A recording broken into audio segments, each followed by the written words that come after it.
বরিশাল সরকারি বিএম কলেজে ছাত্র সংসদ বাকসু নির্বাচনের তফসিল ঘোষণা ও পূর্ণাঙ্গ রোডম্যাপ প্রণয়নের দাবিতে মতবিনিময় সভা অনুষ্ঠিত হয়েছে।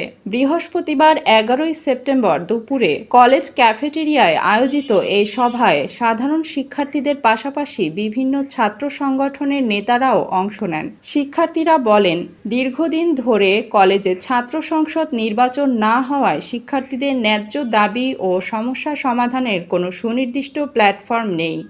ছাত্ররা কোথায় যাবে এজন্য আমাদের বাক্সু দরকার, সেটা আপনারা সকলেই জানেন যে বাক্সু কেন প্রয়োজন। আর আমাদের এখন দাবি হলো যে অনতিবিলম্বে আমাদের বিএম কলেজে বাক্সু নির্বাচন চাই। আমাদের আবাসন সংকট, আমাদের হল সংকটের যেটা সমস্যা আছে, আমাদের যানবাহন সংকট, পর্যাপ্ত পরিমাণের আমাদের বাস নেই। কিন্তু একাধিক সংকট নিয়ে আমরা অধ্যক্ষের কাছে বারবার গেছি এবং পৃথক হয়ে গেছি। আমি মনে করি যদি এই সমস্যাগুলো নিয়ে একজন প্রতিনিধি অধ্যক্ষের সাথে বারবার মিটিং করতে পারতো এবং তার উপরে তার সাথে যোগাযোগ মেনটেন করতে পারতো, তাহলে সমস্যাগুলো সমাধান হতো। তো বাক্স নির্বাচনটা মূলত আমরা চাই ছাত্রদের অধিকার আদায়ের জন্য। সকল রাজনৈতিক দল একটা ক্যাম্পাসে আছে, তাদের মনে হয় প্রত্যেকটা রাজনৈতিক দল একটা প্রতিনিধি আছে, কিন্তু আমাদের সাধারণ শিক্ষার্থীদের কোনো প্রতিনিধি নাই।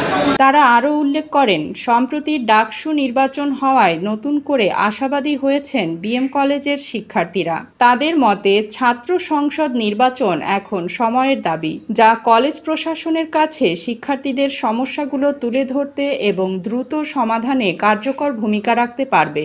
কলেজ কর্তৃপক্ষ জানিয়েছে এ বিষয়ে আলোচনা চলছে এবং খুব শিগগিরই বাকসু নির্বাচনের তফসিল ঘোষণা করা হবে।